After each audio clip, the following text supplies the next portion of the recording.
Napag-uusapan natin itong pabago-bago.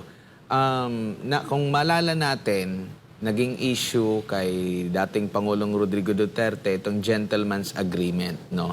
At ang bilis nakapaglabas ng pahayag mismo si Pangulong Bongbong Marcos na nakakatakyut. Ay, iba pala yung cute. Si ano pala yung cute? Si ano pala yung cute? Na natatakot siya, nakakatakot yung ano kung totoo man. Tapos pinatawag nila yung embahada ng China at talagang binagmalaki, umami na ang China. Meron niya kayong gentleman's agreement, meron kayong, ang pinapalabas pa nga nila, secret agreement.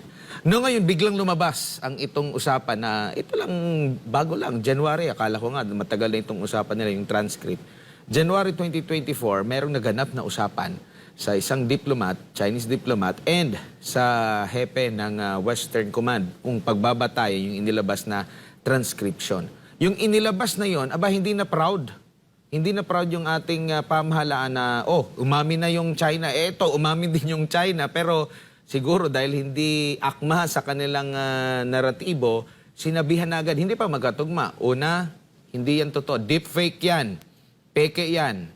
Kasi nagbanta na maglalabas ng audio kasi hindi nga naniwala. Yung isa naman, wiretapping yan. So kung dito sa wiretapping, parang inaamin din nila na meron din talagang ganito na usapin. Tapos meron pang pagkakataon na dinilit pala yung post ng Armed Forces of the Philippines spokesperson. So anong nakikita mo dito, Mamalo? Hindi nagkakatugma itong mga pangyayari naman. Dito naman to sa usapin sa foreign policy natin. But Admar, in all these things, the president remains quiet. That's one. Second, a great soldier, si Admiral Carlos, Naval Academy graduate yan. Matino sa batch nila. Suddenly filed a personal leave. And as a soldier, as a true soldier, hindi nagpa-interview.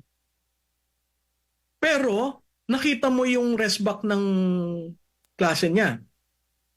So, makita mo panic mode eh. Hindi nag-uusap ang security cluster.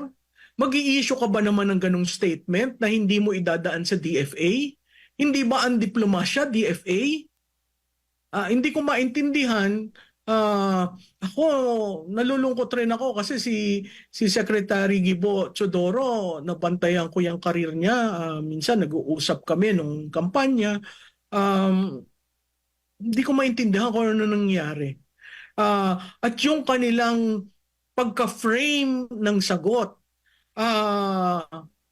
parang kasi laki natin ng China. Parang ang punto ko doon, nagkaroon ng effort na ayusin.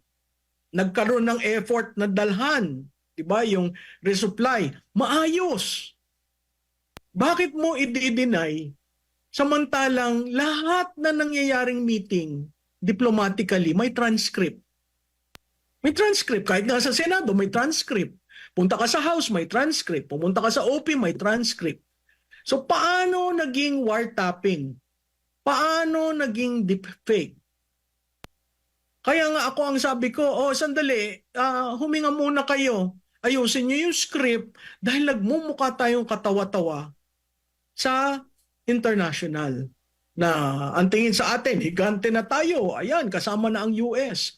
Pero, nung pinalabas yung transcript, nagulantang ang security cluster.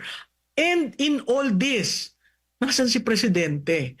Nakita, kung titingnan mo yung transcript, more or less malalaman mo kung sino yung redacted eh. Kung sino yung nakaitim. Yung isang mahabang itim, sa tingin ko ang Pangulo yun. So, ang akin ay bakit mo dinedeflect kay PRRD ang isang bagay na yung palang Enero lang, kayo'y nagkaroon ng pagsasaayos. Hindi masamang subukan ang 1+1. Hindi rin ako nag-agree na kailangan tayo para magpaalam. Huwag bang paalam. Siguro, i-communicate lang na kami pupunta. Whether you like it or not, pupunta kami. Yun lang ang hindi ako agree doon. dahil para nating sinorender na ang ating sovereignty and territorial integrity. Pero to deny it and to come up with excuses, hindi ba yan proof na very unstable ang mind ng Pangulo? Kasi siya doon nag-approve. Alam naman si Admiral Carlos gumawa ng decision on his own. Hindi yan, kilalanin niyo si Carlos. Hindi yan gagawa ng sariling desisyon. Kaya makikita mo, all of a sudden, tumahimik. Diba? Kasi nagsalita yung class ni Admiral Carlos. Tapos makikita mo itong mga security cluster, paiba-iba. Sumisirkulo sila sa kanilang kagagawad na dapat umayos muna, i-consult sa DFA, ano bang gagawin natin dito.